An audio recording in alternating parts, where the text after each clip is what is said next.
Pagoo, Chapter 5. A Ride and a Fall Far, Far from Home. Pagoo was only a tiny mite, there in the tide pool, but he was angry through the entire length of him. No matter how big those two hermit boxers were, they just couldn't go bashing his feelers and face with those heavy shell tails. He'd show 'em. Pagoo's mad leap from his sand pit barely rolled 6 grains of sand from his own tail. As a leap, it was a flop. This was not like the old days at the surface, when a snap of his gleaming tail could spring him forward. Though still underwater, he was a landlubber now, and his stubby tail had no more spring to it than a coil of mud. It was plain that where he wanted to go, he must walk. So he walked. Pagoo walked right over, grabbed one of those roughnecks by the wrinkled seat of his fighting trunks, and climbed the fat bulge of the shell clear to the top. He teetered on the edge of the opening and stared down. Far below him, the battler's helmeted head and shoulders leaned from the shell. It was too far away for a hit, yet Pagoo swung. A left with his small glove, a sweeping right which almost upset him. His childish blows just could not connect. He was merely feigning the water. Then the big boys started their next round. The fight broke out again right under Pagoo, and the confusion blew his anger into the sea. But in his mind, if Pagoo had a mind, were the shouts of old Pow. "Hang on, boy, hang on." Little Pagoo seemed to be the referee of this fight, this whirling merry-go-round. From his high perch on the shell, right on top of things, as you might say, he was in a perfect position to learn pointers on hermit boxing. However, Pagoo soon was much too busy to see a thing. What mind he had went blank. The boxers beneath him took off over mountains of mussel shells, into clusters of barnacles, through jungles of stranded kelp. The fighters staggered right into the center of a sea anemone. Pagoo held on for dear life and was hauled out before the anemone's tentacles clutched the 3 of them. Oh, Pagoo met that tide pool fore, aft, and amidships, but he was too fagged and fogged to notice details. Sometimes on top, sometimes under, his rubbery rear couldn't take the walloping.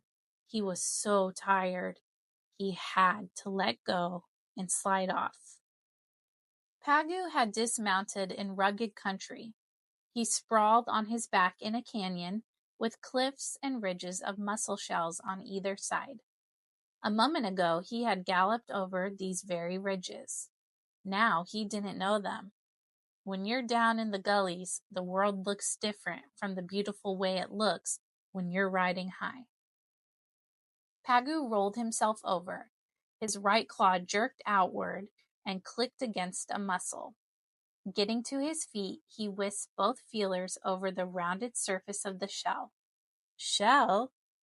Old instinct whispered, "Sure, son, you ought to know that stuff is shell. And what you need right now is a shell to sit in.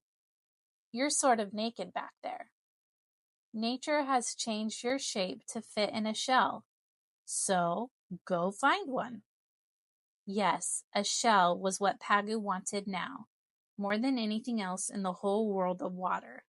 Pagoo needed a shell to sit in like those fat, round trunks the 2 fighters wore, but not so large.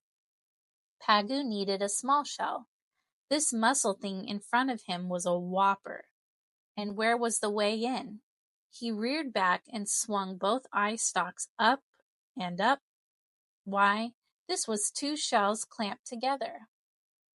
Pagoo did not know that the soft mussel animal inside was a mollusk, nor that its 2 shells made it a bivalve. And he didn't much care. The double-shelled mussel towered up from the canyon many times taller than little Pagoo was long. The mussel hugged its doors so tightly together, Pagoo just couldn't get in. He skittered up the lumpy valley, both eyes wagging, his feelers tapping and poking around corners. He found no hole that would stay open. Some mussels spread their shell doors slightly, like a book opened only a little to feed on sea soup. But Pagoo's softest feeler tap snapped those book doors shut. Pagoo had almost lost his feelers. Pagoo was lucky to be a crustacean.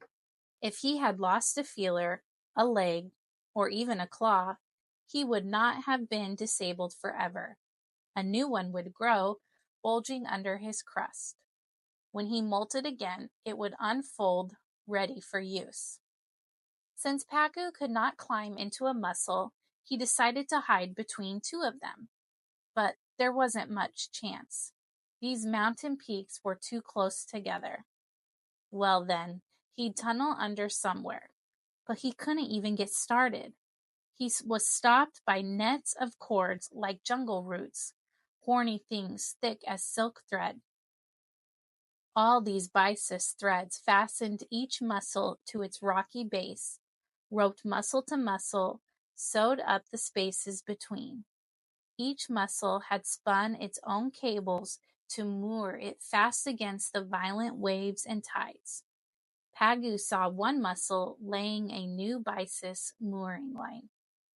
The mussel's book doors spread wide enough for a slender foot to stretch out. More like a finger than a foot, it reached until it pressed on the rock several inches away. A sticky fluid from a gland inside the mussel's body ran down a groove in the foot like soft taffy sliding through a trough. In a couple of minutes, the taffy had hardened in the water to become a plastic byssus thread tightly strung. Pagoo moved a feeler ever so little, yet the startled mussel hauled up its foot and snapped its book doors shut. Well, no matter. Pagoo didn't want a two-shell bivalve home. He seemed to want a one-shell univalve house. Yes, and it should be small, his size, and empty, of course. He would search and find one right away. He promptly stepped on his gloves, tripped over the new cable, and went sprawling. One more tired little Pagoo lay on his back in the canyon, staring up at the mussel peaks. They towered above him, ridge after ridge, growing pale in the watery distance beyond the tide pool, toward the open sea.